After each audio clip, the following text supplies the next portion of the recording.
السلام الخوت ومرحبا بكم في فيديو جديد عن النادي الافريقي واليكم التفاصيل. واش كتسنى الجديد؟ راه النادي الافريقي ديما حاضر، وهاد المره الاخبار جايه سخونه من تونس.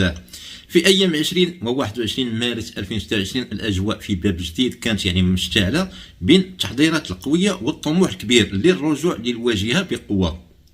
اول حاجه كاس تونس الافريقي كان على موعد مع مواجهه صعيبه قدام الاتحاد المنستيري، ماتش ماشي سهل نهائيا، خصوصا خارج الميدان، ولكن الفريق داخل بعقليه ما كان غير الربح. ومن بعد نرجع للتحضيرات. الفريق النادي الافريقي رجع للتدريب نهار 18 مارس من بعد راحه قصيره اعطاها المدرب اللاعبين، ولكن الرجوع كان بنيه واضحه، التركيز الجديه والانضباط، حيث الجاي ماشي سهل لا في الكاس ولا في البطوله. وحتى الفئات الصغرى ماشي ساكته، ديربي الشبان ضد الترجي تزاد فيه الحماس، مقابلات فيها النديه والروح القتاليه، وهذا الشيء كيبين باللي المستقبل ديال الافريقي مازال فيه الخير ان شاء الله. ومن جهه اخرى الاداره خدامه بلا توقف، حمله الفور ما زالت مستمره، الهدف ديالها كبير، جمع 4 الملايين دينار باش يدعموا الفريق ويطوروا البنيه التحتيه.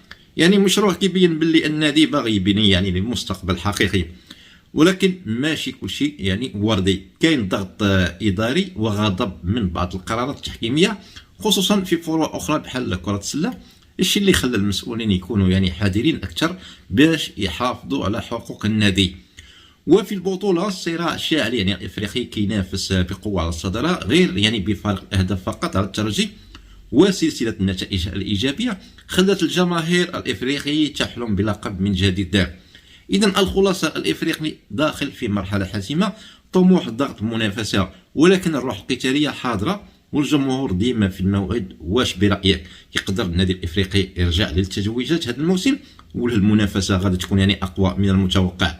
اخواني الكرام، حطوا لنا تعليقاتكم في التعليقات، وما تنساوش معكم واحد لايك للفيديو وتشاركوا في القناه. يلا مع السلامه.